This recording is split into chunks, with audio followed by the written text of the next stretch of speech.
Hi, this is Scott with eTrailer. Today we're taking a look at and installing our Curt universal 4-pole wiring for 2022 Kia Niro EV. Our 4-pole wiring we have on our Niro today is going to be a really good option for people that plan on pulling a small trailer. Maybe you have some accessories like your bike rack or your cargo carrier that has lighting on them, which a lot of them do have that option now these days. This is going to be a really good setup. The one we have set up today, we don't even have it where it's underneath of the vehicle, so you don't have a bracket or anything hanging down. With this one, all you have to do is just pop your hatch, and you can stow it away inside where it's going to keep it nice and safe. You can either leave it lay in the back like this, which a lot of people do if they're using it a lot, or you can stow it away here in where your cargo area is.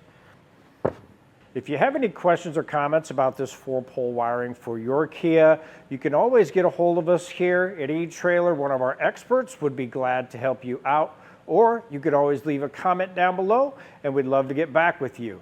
As far as installation goes, this one is a universal setup, so there is going to be some tapping into your factory wires and you will have to do some tests. It isn't too bad. It's something you can definitely get done yourself. But if it's something you don't have time to do yourself, you can always take a look at our dealer locator and get something done for you locally. If it's something you feel like tackling yourself, stick around, watch our video, and we'll help you get it installed. To start our installation, we have the hatch on our Kia opened up, and we're going to need to get back in here. We're going to need to get our threshold out of the way. So what I want to do is just get our hatch lifted up, get that moved back out of the way. Down inside here, we're going to have 2 Phillips head screws. We're going to need to remove those.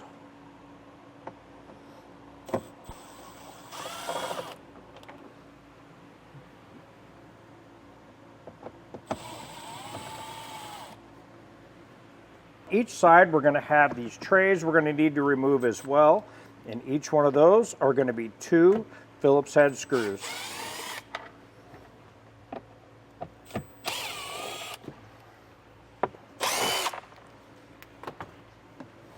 With the screws out, we'll just lift up and get those moved out of the way. Lift up on our threshold and get that out of the way. Another thing we're going to need to take out is our tray here in the rear. What we're going to need to do is get that moved out of the way because we're going to have some room to move our panels in to give us access behind these panels. So I'm just going to take a Phillips screwdriver and get those removed.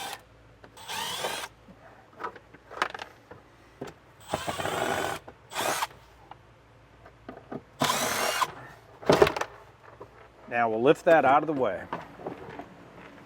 Now along each one of these panels, anywhere you see Phillips head screws, we're going to need to remove those.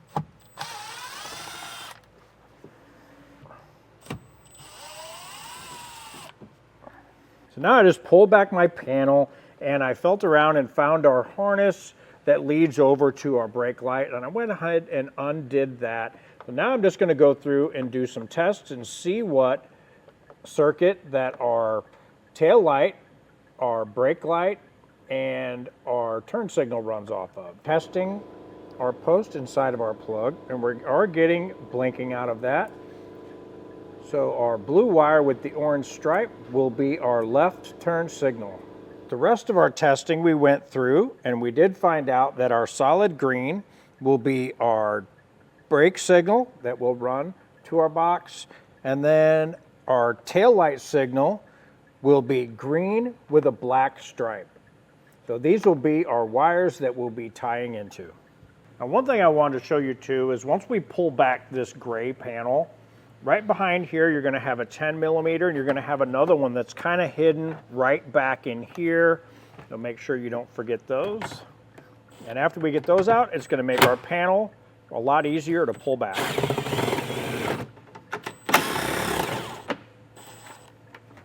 Now the easiest way to get your panel to pop loose is just pull inward, and that'll give you the room you need. All we'll need to get on our passenger side is we'll need to get our turn signal indicator, and on this side I found out is just the solid red wire. We have our box, and what we're going to have is we're going to have our main 4-pole wiring that's going to come out of that. We're going to have our black wire, which is going to be our power wire, and I'll be running that forward towards our battery. We're going to have our white wire. This one will be our ground wire. Then we're going to have our green wire, which will be the longest wire. This will be the only one that we run across from the driver all the way over to our passenger side, which will be our turn signal indicator wire. Now we have our yellow wire, which will be our driver's side turn signal indicator. Now we have our brown wire. This will be our circuit that we run our tail light wire to, and our red wire will become our brake wire signal. So now what I'm going to do is just kind of figure out where I want my box to be. Just want to get it positioned over here and just set it down for now. And what I'm going to do is run my green wire all the way across. And I'm actually going to start with this one.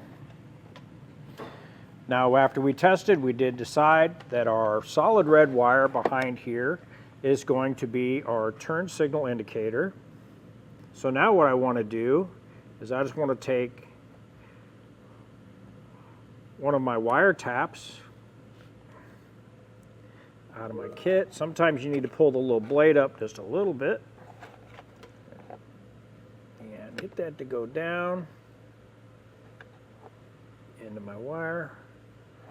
Now we'll take our green wire and we will just put that into the end. Once we have that, come back with a pair of pliers. And we're just going to push down on that tab.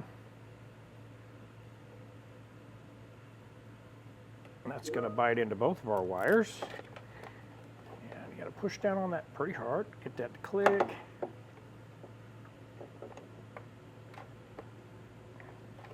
Let's make sure we have a good connection. Now after we have that blade all the way down, we'll just come back through and click our cover in place. And with that, we'll move on to our driver's side. We have a speaker on ours in the way, so in order to get around the speaker and still be able to get our wires up and mount our box in a location where we can access it, I did have to put some extensions on. So I just added some extensions to our 3 wires that are going to go up to our wiring harness. So now what I'm going to do is I'm going to go ahead and get our power wire set up and attached to my box, and our black wire is already trimmed back, and all we have to do is get our butt connector in place on that. So we'll just take a heat shrink butt connector and we'll get that crimped in place.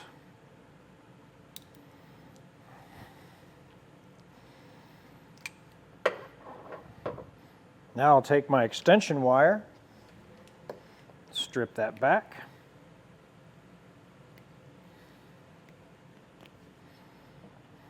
Let's get that twisted. Now we'll get that put into our butt connector and crimped.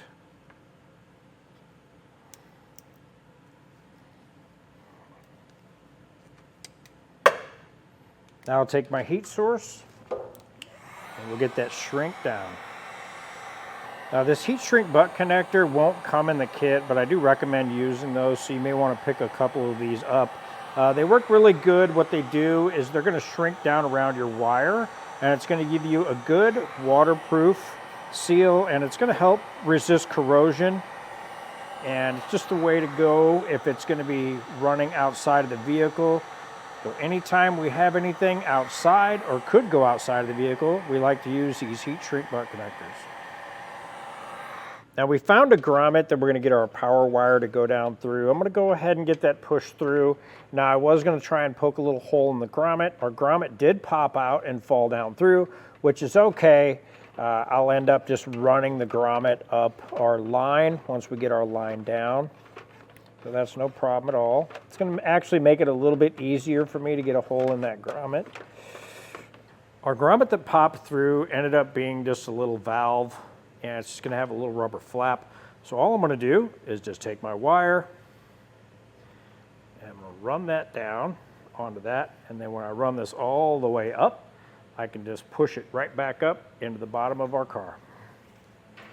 I went ahead and mounted up our white wire with our provided self-tapping screw. Just went ahead and ran that into some real solid sheet metal we have in the back of our trunk area. Now, I did go ahead and fish wire up our wires up behind our speaker. So we're going to have those to connect up here. And our box is going to end up mounting back up underneath our speaker. So it's going to be a little bit hard to see. But what I'll do with that is it'll just end up mounting up with its provided self-tapping tape that is mounted on the back of it. With all of our wires connected, as you can see, we have them all crimped in place. We have our yellow wire over to our blue wire with our orange stripe. Then we have our brown wire over to our green wire with the black stripe. We have our red wire over to our solid green. Now what I'll do, just go ahead and make my plug in on both sides. And I'm not going to put anything back together yet until after we get everything tested out. So I'll just get both of these plugged, and now I'll get under the vehicle and I'll run my power wire forward. Now we'll show you where we routed our power wire. After we came out of our grommet, we came down and we ended up coming up and over the top of our cross member. And when we're running our wires, one of the things we want to think about is staying away from any moving parts and components, and we want to keep away from any hot exhaust. So we came up over that, tied off to it so it won't get down into anything here. Now we went up, over, and tied off to a line, came over around the side of our battery, and ended up coming over here to some more lines. Now we have a moving component here. We don't want to get into that, so we tied off over, away from that, came down. We ended up going into this square slot in the frame of our battery, and this gave us a straight shot that is well protected all the way forward, and it went through here pretty easy and ended up going all the way along here. And now it popped out the end. We got in behind our little plastic skid plate here, went up, and then we ended up going up and towards the firewall, tied off to some lines, again staying away from any moving parts or exhaust, and then ended up running up and got it up into our engine compartment. We brought our power wire up and we tied off in a couple spots just to keep it held in place. And now we ran it over and we have it over towards our battery. What we need to do now is we need to get our pigtail for our power hookup all set up. So what I'm going to do is just get this cut back, and I did a little different because I'm going to run this up in, so I'll show you what I'm going to do with that. But for now, we want to get our ends trimmed off. We're just going to strip those, and again, I'm going to use a heat shrink butt connector. I get that put in place, get that crimped.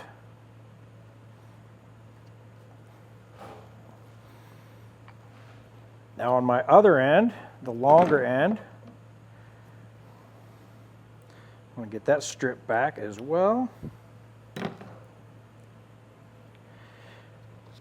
Now I'm going to take my wire and I'm going to run it up through this slot underneath of my battery. And what that's going to allow me to do is get my terminal put on. I'll get that crimped.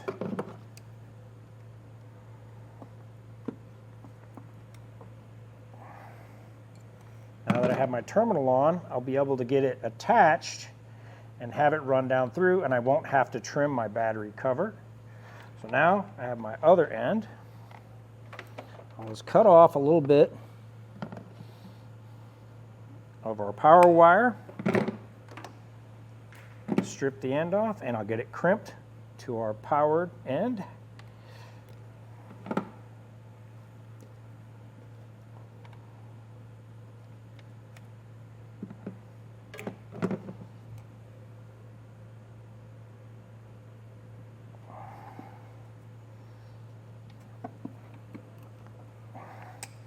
Now with my heat source and get this shrunk into place.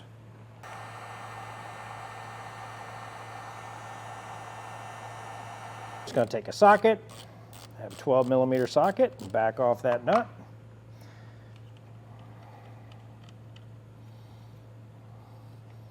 Take my ring terminal, put a little bit of a bend in it just to fit down in that slot.